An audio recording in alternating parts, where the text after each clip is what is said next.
Kremlis on kriis. Siseringid, kes teavad rohkem kui enamik, on just tunnistanud mõeldamatut. Midagi hiiglaslik on Venemaal katki läinud ja seda ei saa parandada. Need siseringi inimesed teavad seda, mida Putin ei tea. Venemaa juht on lõksus sõjas, mida ta ei saa võita. Iga päev, mil Ukraina sõda kestab, on päev, mil Putin viib oma riigi üha sügavamale meeleheite musta auku. Putin ei saa endale lubada loobumist, aga Venemaa ei saa endale lubada sõdimist. Siit pole enam väljapääsu, sest Putin on loonud Venemaast versiooni, mis ei suuda enam kaua vastu pidada. Kuidas Venemaa siia jõudis? Sellele küsimusele vastame pärast seda, kui oleme käsitlenud, mida siseringi inimesed oma riigi olukorra kohta ütlevad. Ja need siseringi inimesed paljastasid katastroofi, mis seisab Putini ees. Vene eelarve ei suuda enam lubada sõda, mille Putin alustas. Kremli sees möllab sisemine lõhe, kuna nii Vene rahandusministeeriumi kui ka Vene keskpanga majandusteadlased hoiatavad, et Ukraina invasiooni jätkumine toob kaasa riigieelarve puudujäägi paisumise parandamatult suureks. See puudujääk näeb Venemaa jaoks juba praegu halb välja. 2026 aasta esimese 4 kuu jooksul teatas Vene rahandusministeerium, et puudujääk oli tõusnud 5,8 triljoni rublani, mis moodustab umbes 80,6 miljardit dollarit. See on juba iseenesest halb, aga asi läheb veel hullemaks, kui saad teada, et sama ministeerium prognoosis terveks aastaks puudujäägiks 3,7 triljonit rubla. Praegu moodustab Venemaa riigieelarve puudujääk 2,5% sisemajanduse koguproduktist ehk SKP-st ning tundub, et Venemaal pole võimalik taastuda, kui Putin oma sõda ei lõpeta. See ongi probleem. Putin ei kavatse peatuda ja just sellepärast ongi ta lõksus. Majandusametnikud püüavad survestada kaitseministeeriumi kärbete tegemiseks, et leevendada Putini sissetungi tõttu Venemaa rahandusele langevat koormust. United24 meediateatel on sellele survele nii palju vastu hakatud, et Venemaa on olnud sunnitud alandama oma majanduskasvu prognoosi 2026 aastaks vaid 0,4%-ni. Venemaa kõigub noateral ja varsti saab ta lõigatud. Majanduslangus ähvardab, kui saabub stagnatsioon. Ja pole ainult Kremlis ametnikud, kes karjuvad Vladimir Putini peale, et avaks silmad ja vaataks olukorda, mille ta on oma riigis loonud. Ärijuhid annavad samuti märku, et ainus viis, kuidas Venemaa saaks üldse tagasi rajale jõuda, on see, kui Vladimir Putin lõpetab sõja. Need üleskutsed ei tule harva otse, kuid kui piisavalt tähelepanelikult vaadata, on Venemaa ärijuhtide seas seda meelsust näha. Ukraina uushääl vahendab ühe kõrge korporatiivjuhi kommentaare, kes ütleb, et piisab vaid ühest pilgust aktsiaturule, et mõista, mida Venemaa ärijuhid sissetungi kohta arvavad. Juht ütleb, et iga kord, kui USA vahendatud Ukraina rahuläbirääkimiste kohta tuleb positiivseid uudiseid, järgneb sellele Venemaa aktsiaturul tõus ja entusiasm. See näitab, milline peaks olema tegelik vastus. Sõnum on selge. Kremlis töötavad. Venemaa majandusmõtlejad tahavad, et sõda lõppeks või vähemalt, et Putin teeks kaitsekulutustes kärpeid, et leevendada koormust. Venemaa suurimad mõtlejad annavad oma tegudega sarnase signaali, võideldes maksutõusude, nõrga investeerimise, kahekohaliste intressimääradega, mis on praegu 14,5% ning täieliku uute ideede puudumisega Kremlist. Ja mis on Putini vastus kõigele sellele? Ta tahab oma sõja peale veelgi rohkem kulutada. Iga üksikut üleskutset, mida teevad need, kes näevad Venemaad ees ootavat katastroofi, takistab Venemaa kaitseministeerium. Ärge muretsege inimeste või ettevõtete pärast, ütlevad sõjaväelased, järgides Putini käske. Lihtsalt pange veel rohkem raha võitlusse, mis kuhugi ei vii. United24 meedia teatab, et Venemaa kaitseministeerium nõuab rohkem rahastust, kuna üritab katta puudujääki, mis 2026 aastaks ulatub umbes 3 triljoni rublani ehk ligikaudu 41,7 miljardit dollarini. Sama ministeerium viitab ka Putini loodud majandusele kui põhjusele, miks neile tuleks rohkem raha anda. Sõjalepingud on praegu Putini Venemaal kõige tähtsamad. Kui kaitseministeerium kulutab vähem, antakse välja vähem lepinguid ja need vähesed ettevõtted, mis Venemaal praegu edukad on, hakkavad kokku kukkuma nagu kõik muu. See on lõks, mille Putin on endale ise seadnud. Kui ta sõjast taandub, võib tal olla võimalus päästa Venemaa majandus, kuid tema läbikukkumisest tingitud alandus nõrgestab tema võimubaasi nii palju, et ta on haavatavam kui kunagi varem. Aga kui ta jätkab sõjaga ja suunab rohkem raha sõjalistesse lepingutesse, halvab ta Venemaa lihtsalt selle nimel, et pidada sõda, kus Ukraina on initsiatiivi enda kätte haaranud. Kui jõuame 2026 aasta esimese poole lõpule üha lähemale. Venemaa edusammud on minimaalsed ja riik kaotab mõnes piirkonnas aktiivselt territooriumi. 1 juuni raportis toob Sõjauuringute Instituut ehk ISV esile Vladimir Putini peamise probleemi. IS Tõble täheldas tõendeid, mille põhjal hinnati, et Vene väed said kontrolli alla või tungisid sisse 40,64 ruutkilomeetrile ajavahemikus detsember 2025 kuni mai 2026. Mõttekoda märgib siiski, et Vene väed kaotasid samal perioodil 281,1 ruutkilomeetrit, kui arvestada ainult territooriumi, mida Vene väed kontrollivad. Ja see stagnatsioon lahinguväljal toob kaasa ka rekordarvu Vene sõdurite surmasid. Ukraina väitel kaotas Venemaa nii märtsis kui ka aprillis üle 35 000 sõduri kuus. Kuna maikuu lõpus olid igapäevased kaotused umbes 1400 inimese ringis, näeme tõenäoliselt selle kuu kohta sarnaseid või isegi suuremaid numbreid. Venemaa on vahetanud kõik need hukkunud sõdurid minimaalsete edusammude vastu Ukraina idas ja otseste kaotuste vastu lõunas. Mitte miski sellest ei ole inimressursside mõttes jätkusuutlik, aga Putin ei muretse kunagi selle pärast, kui palju inimesi ta lihaveskisse saadab. Ta peaks hoopis muretsema selle pärast, mida ta on Venemaaga teinud, et oma sõda jätkata. Kõik näevad, et Putin on lõksu jäänud. Siiski surub Venemaa juht edasi ja Venemaa praegune olukord ütleb sulle kõik, mida pead teadma selle riigi tuleviku kohta. Oleme sellest juba osa käsitlenud. Kasvav eelarve puudujääk, seiskunud majandus. Ametnikud ja ettevõtjad, kes sisuliselt paluvad Putinit sõda lõpetada, et Venemaal oleks ellujäämisvõimalus. Aga praegu ei lähe Venemaal miski plaanipäraselt. Kui ametnikud koostasid riigi 2026 aasta eelarvet, teadsid nad, et tekib rahastamispuudujääk 1,2 kuni 1,5 triljoni võrra, ehk kuni 20,6 miljardi dollari ulatuses. Peamiselt sõjaliste kulutuste tõttu. See puudujääk on juba muutunud tohutuks kuristikuks ja see läheb ainult suuremaks, kui Putin ohverdab sõjas veel rohkem sõdureid ja varustust. Putin võib arvata, et ta suudab seda jätkata Venemaa kaitsesektori suurema kasvuga, kuid ta ei suuda seda. Kõneisik teatab, et isegi see sektor ei õitse enam nii nagu varem. Sissetungi esimestel aastatel kasvas Venemaa riiklik kaitsetööstus umbes 30%. Mistõttu tundus, et Venemaa majandus oli kuni 2024 aasta lõpuni heas seisus. Nüüd prognoositakse, et Venemaa sõjaväega seotud sektorid kasvavad vaid 4-5% ulatuses. See tähendab, et nad on sisuliselt oma tipu saavutanud ja siit edasi läheb kõik allamäge. Ja see 0,4% SKP kasv, mida me varem mainisime, pidi algselt olema 1,3%, enne kui Venemaa majandusministeerium oli sunnitud prognoosi alandama. Venemaa riiklik jõukuse fond on nüüd 60% madalamal tasemel kui enne seda, kui Putin oma sissetungi alustas. Riigi eelarve puudujääk läheneb üha enam 3,8% SKP-st, mis saavutati COVID-19 pandeemia ajal, see oli tol ajal katastroof, kuid võib peagi saada Venemaa uueks normaalsuseks. Siiski valitsuse kulutused kasvavad. Esimese 4 kuu jooksul 2026 aastal kulutas Kreml 16% rohkem kui samal perioodil 2025 aastal. Isegi kui Venemaa majandusmull lõhkeb, riigihangetele tehtud kulutused kasvasid 41%, teatab riigimees. See on Putini vastus. Las Vene rahvas vaevleb, samal ajal kui tema püüab saavutada ühe Venemaa suurima valutaja pärandit, mis on juba nii kaugel tema haardeulatusest, et ta ei saavuta seda kunagi. Ja nii jõuame tagasi küsimuse juurde, mille me video alguses esitasime. Kuidas Venemaa siia jõudis? Putini sõjalised kulutused on vaid osa palju suuremast hädaloost, mis on haaranud kogu Venemaa majanduse. Täielik lugu hõlmab muidugi ka Ukrainat. See hõlmab ka Vene naftat, tsiviiläärisektorit täielikku kokkuvarisemist, mis on aastaid sõjaraskusel lägisenud ning stagnatsiooni, mis kahjustab praegu Vene tsiviilelanikke ja hävitab tulevikus nende elulaadi. Alustame Venemaa naftaprobleemist. Lõppude lõpuks on Ukraina mänginud suurt rolli selles, et Venemaa on langenud majanduslikku unustusse. Kui Putin tungis Ukrainasse, uskus ta, et see riik ei kujuta Venemaale mingit ohtu.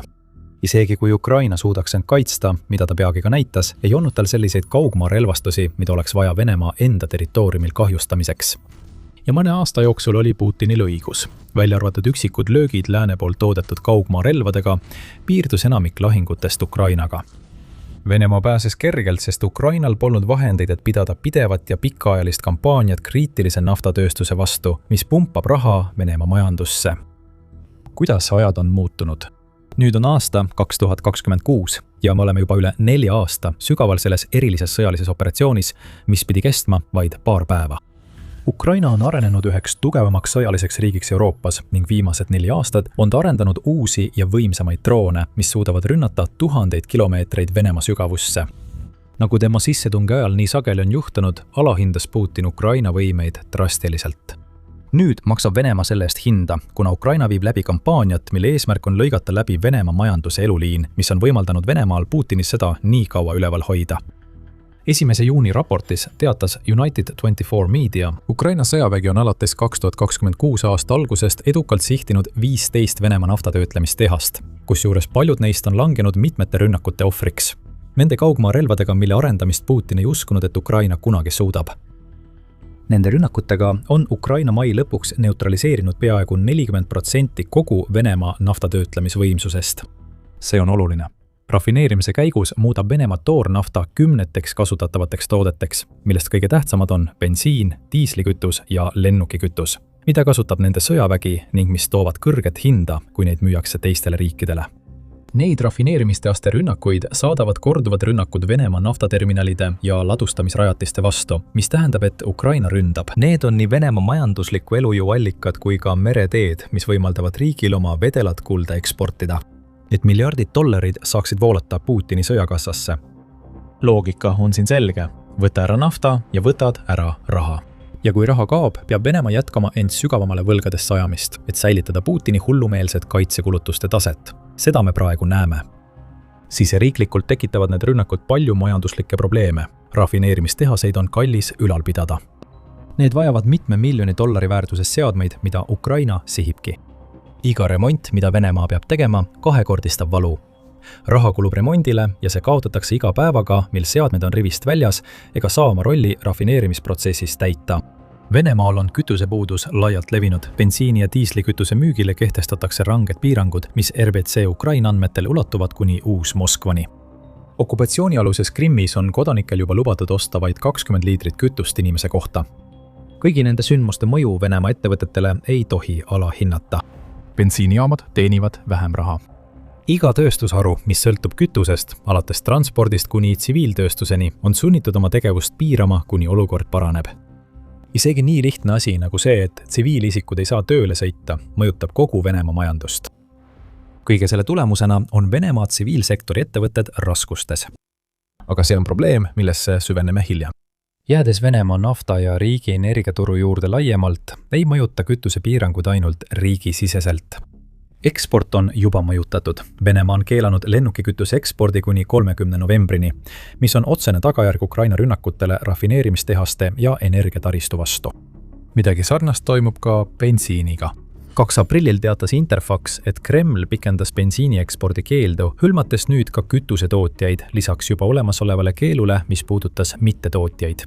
See piirang kestab juuli lõpuni, kuid on väga tõenäoline, et seda pikendatakse, kui Ukraina jätkab oma energiataristu rünnakute tempot. Ette rutates, Ukraina jätkab samas tempos. Võimetus kütust eksportida on Venemaa jaoks halvav, eriti kuna operatsioon Eepiline raev on põhjustanud nafta ja naftast valmistatud toodete hindade tõusu. See peaks olema aeg, mil Venemaa saab päikesepaistes heina teha, kuid nagu asepeaminister Aleksandr Novak paljastab, seda lihtsalt ei juhtu. On selge, et tänapäeval on maailmaturul naftatoodete puudus. Hinnad on tõusnud märkimisväärselt kõrgemale kui nafta hind. Kõik vaatavad tavaliselt nafta hindu, kuid naftatoodete hinnad purustavad kõik rekordid. Me näeme, et rafineerimine väheneb naftapuuduse tõttu. Paljud riigid, kes sõltuvad naftatarnetest ja rafineerivad koha peal, on keelanud ekspordi, sealhulgas Hiina, ütles Novak pärast seda, kui Venemaa teatas bensiini ekspordi keelust. Novak vabandab siin välja. Ja seda võiks ka tõlgendada kui varjatud sõnumit veel ühelt Venemaa ametnikult Putinile, et Ukraina sõda tuleb lõpetada. Lõppude lõpuks teeniks Venemaa miljardeid, kui nii suur osa tema kütusest ei oleks pühendatud Ukraina sissetungile, aga ta ei saa seda teha. Sõda peab jätkuma, sest Putin on ennast lõksu püüdnud. Nii saab Venemaa ekspordipiirangud, kaotab miljardeid dollareid ja vajub veelgi sügavamale majanduslikku kuristikku, kus ta välja ei pääse. Me näeme juba muutust selles, mida Venemaa saab ja ei saa oma naftatoodetega teha. Eksport on peatatud ja tõenäoliselt jääb see nii kauaks, kuni Ukraina droonid lendavad. Loomulikult on sellel kõigel suur rahaline mõju. Aga enne kui me sellesse sügavamalt sukeldume, see on sõjasaade ja siin on palju rohkem, kust see tuli. Kui sa saad kanalilt väärtust, siis kindlasti vajuta telli, et näha rohkem meie analüüse.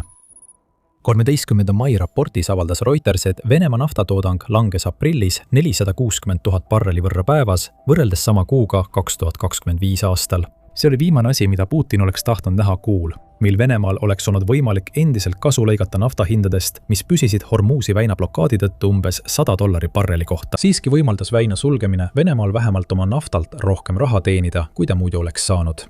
Palju murettekitavam Putini jaoks on see, mis toimus enne, kui see ühekordne sündmus Venemaale appi tuli.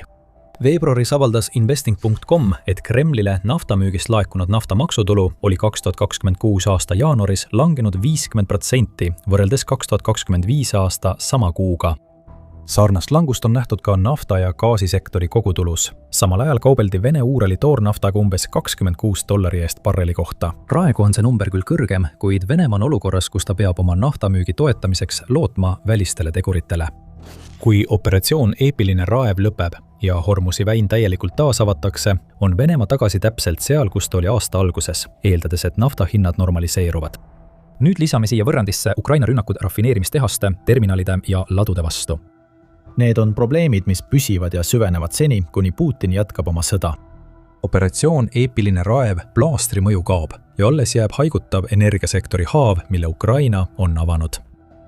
Venemaa majandus ei saa taastuda, kui ta loodab vaid mujal toimuvatele juhuslikele tuludele, mida piiravad juba Kremlis kehtestatud ekspordipiirangud.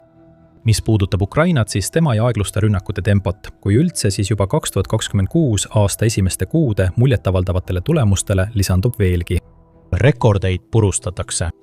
Kas sa mäletad, kui me rääkisime sulle, et Ukraina tabas 2026 aastal 15 Venemaa rafineerimistehast? Kui laiendada seda ajavahemikku kogu sõjale, siis tõuseb see arv 24-ni Venemaa 33 suurimast rafineerimistehasest, teatab Euromid Press. Praegu ütleb väljaanne, et ainsad Venemaa rafineerimistehased, mis jäävad Ukraina löögiraadiusest välja, asuvad Omskis ja Angarskis. Ja kui Ukraina on meile viimase 4 aasta jooksul midagi näidanud, siis seda, et arendab pidevalt oma droonitehnoloogiaid, kuni need rafineerimistehased, mis asuvad Uraalidest ida pool, jõuavad samuti löögiraadiusesse. Mis puudutab rekordeid, siis mai oli Ukraina naftarünnakute jaoks märkimisväärne kuu. 1 juunil avaldas Ukraina mehitamata süsteemide vägede ülem Robert Provdi, et Ukraina tabas mais enam kui 18 nafta- ja gaasi-infrastruktuuri objekti. See on rekordiline arv ja Provdi sõnul on üle poole Ukraina tabatud sihtmärkidest sunnitud oma tegevuse peatama või täielikult lõpetama. Jällegi, see kõik on raha, mis kaotatakse remondile ning võimetusele naftatooteid ammutada, rafineerida ja müüa. Tükkhaaval põhjustab Ukraina Venemaale miljardeid kahjusid. Ja ajal, mil Venemaa riigieelarve puudujääk kasvab, kahaneb riigi rahvuslik jõukuse fond tohutu sõjalise kulutamise tõttu. Need on kaotused, mida Putin endale lubada ei saa, kuid ta jätkab kulutamist ikkagi. Sõrmed kindlalt kõrvades, ignoreerib ta kõlavaid häirekellasid ja kutsub Venemaa majandusteadlasi üles leidma lahendusi riigi rahalistele probleemidele, mida tegelikult lihtsalt ei ole olemas. Iga kord, kui üks Ukraina lendavatest sanktsioonidest tabab, tühjeneb Venemaa elujõud. Rääkides sanktsioonidest, toob see meid teise suurema probleemini, mis on aidanud Venemaad viia praegusesse olukorda. Nad võtsid aega, kuid sanktsioonid hakkavad nüüd Venemaale tõsiseid probleeme tekitama. Seda ütleb David O'Sullivan, kes on Iiri ametnik. Ta rääkis The Guardianile veebruaris, kus ta ütles, et lääne sanktsioonid pole kaugeltki imerelv, kuid need hakkavad lõpuks avaldama Venemaa majandusele sellist mõju, mis on vajalik, et muuta Putinil veelgi raskemaks pääseda lõksust, mille ta ise endale on seadnud. Ma olen üsna optimistlik. Ma arvan, et sanktsioonid on tõesti avaldanud Venemaa majandusele märkimisväärset mõju, ütles O'Sullivan The Guardianile lisades. Võib-olla jõuame 2026 aasta jooksul punkti, kus kogu see asi muutub jätkamatuks. Sest nii suur osa Venemaa majandusest on moonutatud, nii palju on sõjamajanduse ülesehitamine toimunud tsiviilmajanduse arvelt. Ma arvan, et majanduslike gravitatsiooniseaduste eiramine saab kesta vaid teatud aja. Tõepoolest, lääne sanktsioonid on väga ulatuslikud ja neid on rakendatud sellises mahus, mida Venemaa pole kunagi varem näinud.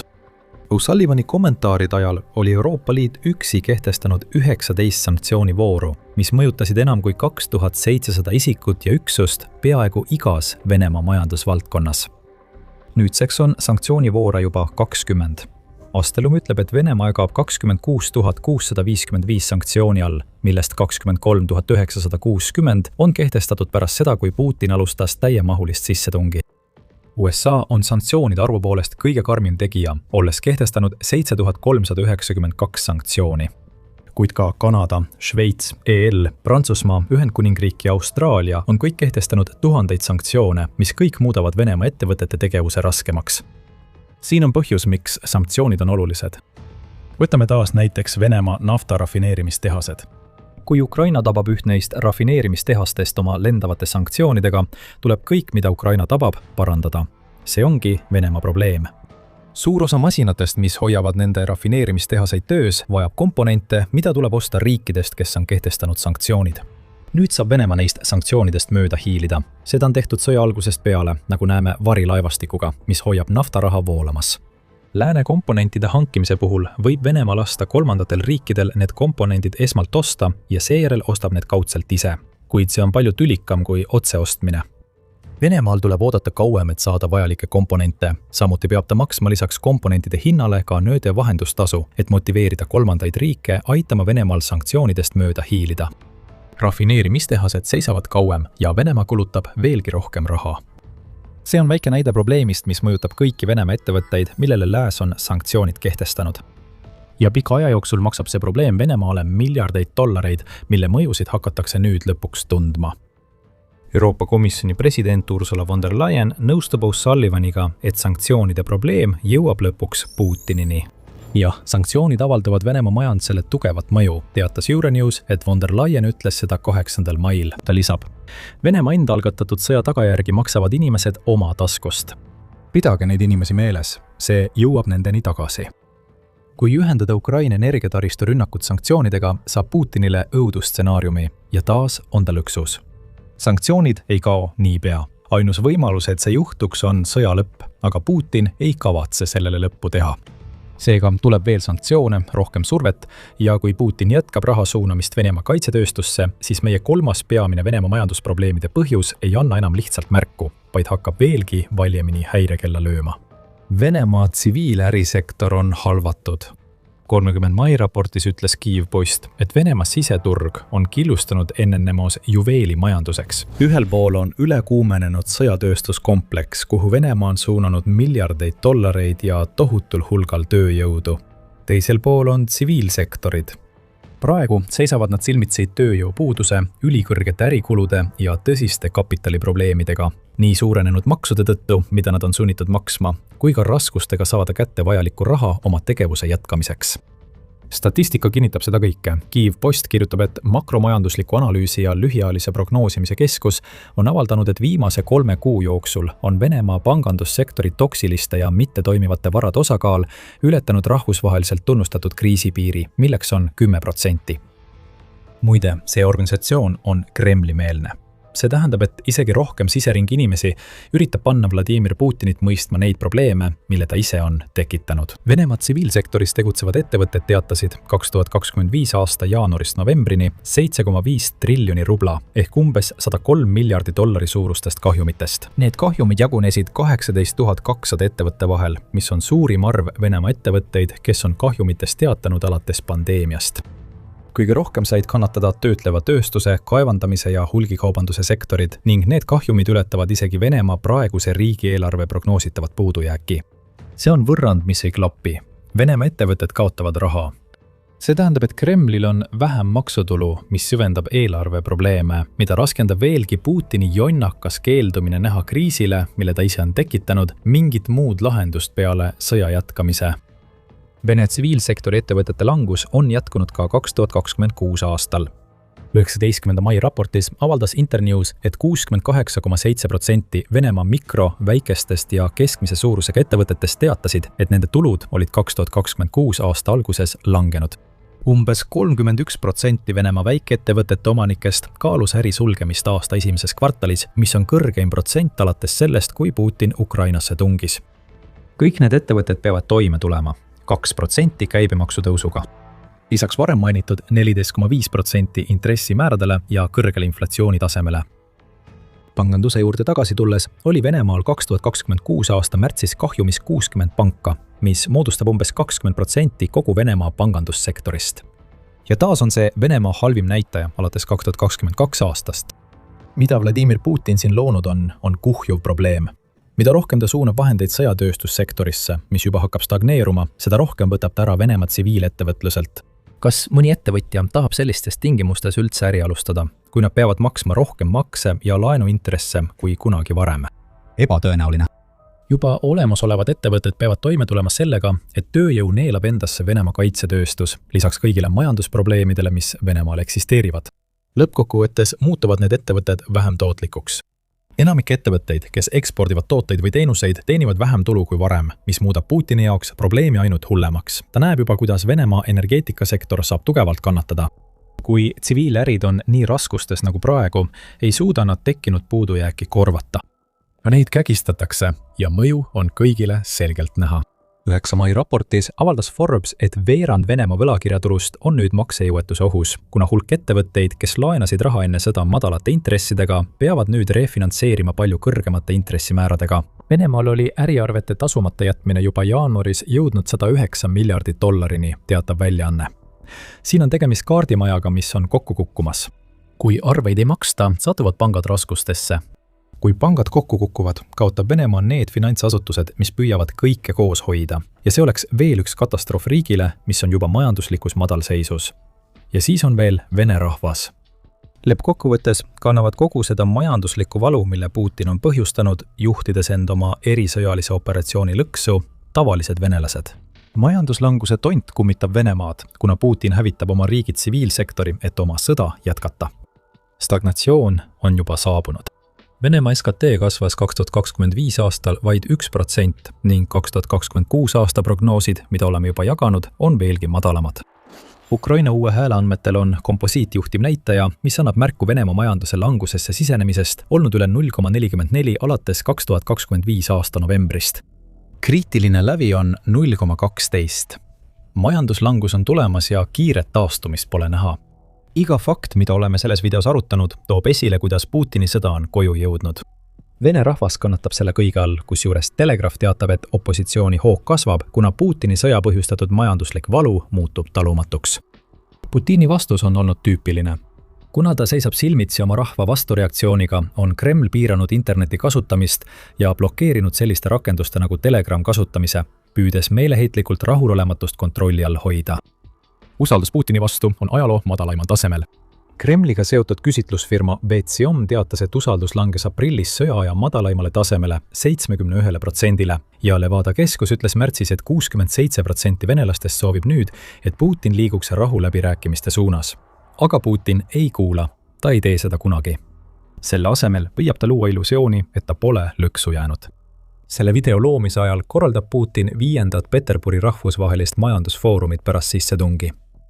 Reutersi poolt Vene Davoseks nimetatud konverents peaks looma uusi suhteid ja ideid Venemaa majanduse elavdamiseks, kuid seda ei juhtu. Midagi ei ole võimalik teha seni, kuni Putin jätkab oma sõda, sest ta jätkab vaid raha pumpamist Venemaa kaitsesektorisse. Ukraina droonid jätkavad lendamist, tulemas on veel sanktsioone. Venemaa tsiviilarisektor ja selle elanikud jätkavad kokkuvarisemist. Ja seal on Putin, oma urus kinni, teeseldes, et mitte miski sellest pole tema süü. Ja kui kriis Venemaal plahvatab, jätkab Ukraina lihtsalt oma hävitavate kaugmaa rünnakutega, mis saavad kannatusi ainult süvendada. Viimaste hävitavate rünnakute käigus hävitas Ukraina Vene fregati ja raketikorveti, et nõrgendada Putini positsiooni Mustal merel. See tähendab, et Venemaa peab kulutama veelgi rohkem raha sõjavarustusele. Ja sa saad kõigest neist rünnakutest ning nende tähendusest Venemaa jaoks teada, kui vaatad meie videot. Kui sulle meeldis see analüüs olukorrast, mille Putin on oma riigile tekitanud, siis vajuta telli. The Military Shows on veel palju sellist sisu ja nagu alati, aitäh vaatamast!